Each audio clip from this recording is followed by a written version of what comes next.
como a reforma tributária vai simplificar ou não a vida das empresas.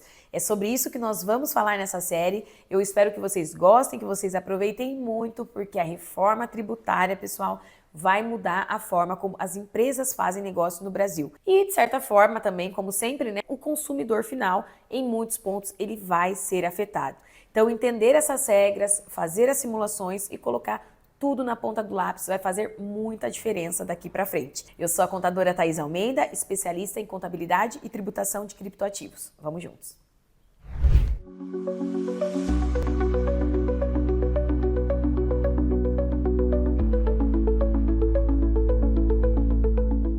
Olá pessoal, sejam todos bem-vindos ao primeiro vídeo da nossa série sobre a reforma tributária. Aqui falaremos sobre tudo, desde a criação da reforma, das novas regras, das novas leis, até o que nós temos já hoje definido.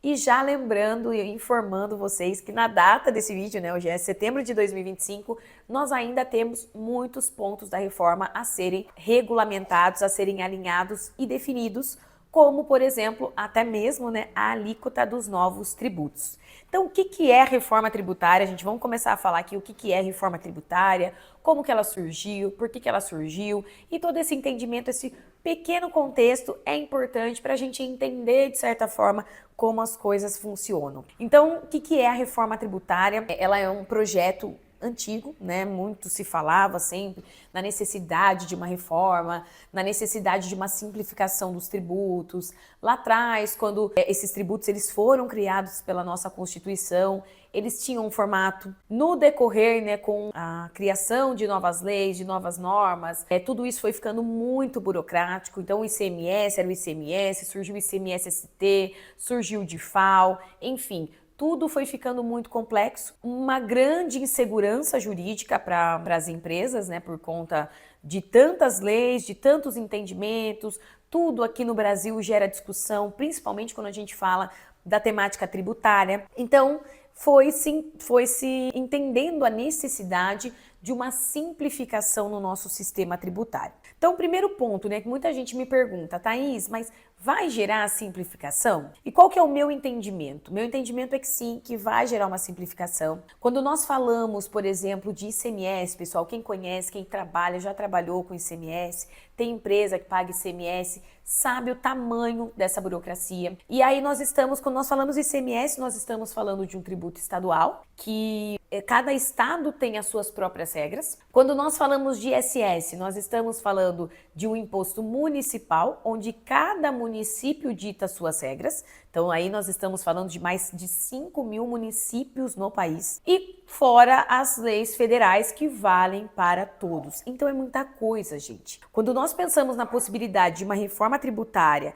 que criaria um modelo de tributação que não foi inventado aqui, tá? Que é o IVA dual, né? Que é o IVA, né? O IVA dual virou o nosso, né? Mas que era o IVA, né? O Imposto sobre Valor Agregado, já aplicado na Europa, aplicado em outros países.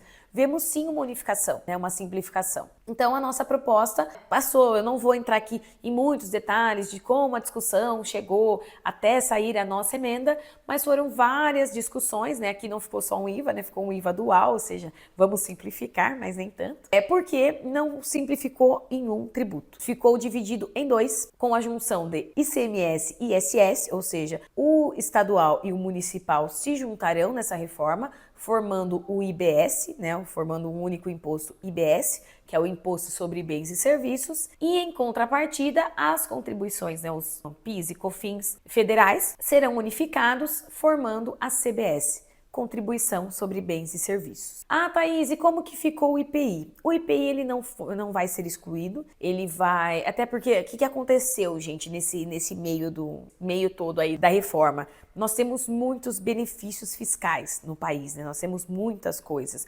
Então, inclusive, nós temos, por exemplo, aqui a questão da Zona Franca de Manaus, né? A redução de tributos para a Zona Franca de Manaus. Então, isso será mantido, né? E aí, com isso, o IPI ele não foi excluído, mas os produtos terão alíquota zero e teremos uma regrinha ali específica que poderemos falar mais para frente nos próximos vídeos, para não alongar muito aqui. E teremos com isso a criação do IS, o Imposto Seletivo, que ele tem uma finalidade assim de regular mercado, vamos dizer assim. Não vou me lembrar agora o termo exato, mas ele tem, ele será aplicado, né, o imposto seletivo, famoso aí como imposto do pecado, ele será aplicado para produtos prejudiciais ao meio ambiente ou à saúde, cigarros, bebidas alcoólicas, entre outros.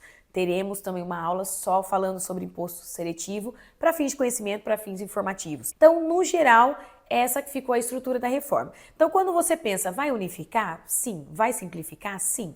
Se ficar assim e ninguém mais inventar mais coisas, tá, gente? Nós temos aí alguns furos, algumas dúvidas, alguns textos meio amplos que geram insegurança jurídica, que geram dúvidas. Então, assim, ainda teremos que acompanhar. Acredito que seja um movimento normal nesse primeiro momento, porque estamos na data desse vídeo em fase de regulação.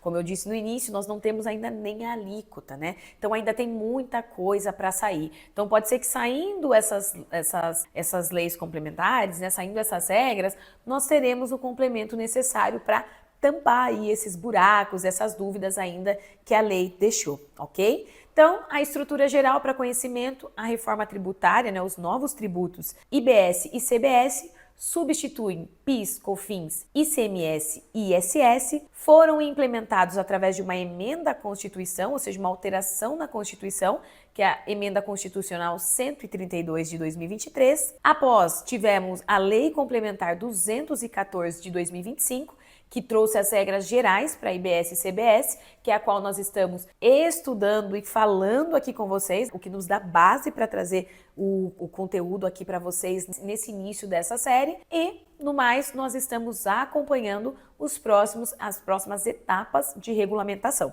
Ok? Então essas são as regras gerais, pessoal. Espero que vocês tenham conseguido entender, né, como tudo isso surgiu. Eu acredito que daí falando, né, até trazendo aqui, né, no começo eu falei que eu acredito que sim, que simplifica, mas trazendo um pouquinho para a prática, nós sabemos que não vai ser 100% assim. Eu acredito que sim, uma hora vai simplificar, mas essa hora não é agora, essa hora não é 2026, não é 2027. Talvez, né, em 2033, quando nós estivermos com todo esse sistema implantado. E até porque, gente, mais um detalhe muito importante, nesse período de transição, né, período de transição significa viver com as duas regras. Nós estaremos acompanhando a legislação tributária atual, que não vai parar, ou seja, o que é dúvida vai continuar sendo dúvida, o que é processo para fins tributários vai continuar acontecendo. Os contribuintes vão continuar discutindo, o Estado, a Receita, os municípios, eles vão continuar cobrando e, em contrapartida, nós estaremos lidando aqui com a criação de um sistema tributário totalmente novo. Então, nós viveremos isso até 2033, quando o novo sistema vai ser totalmente implantado. Então, significa dizer um longo período de estudo e muito trabalho para as empresas e para nós como contadores, ok? Então, primeiro vídeo, regras gerais de reforma tributária, IBS, CBS, de forma simplificada. Espero vocês no próximo vídeo da nossa série.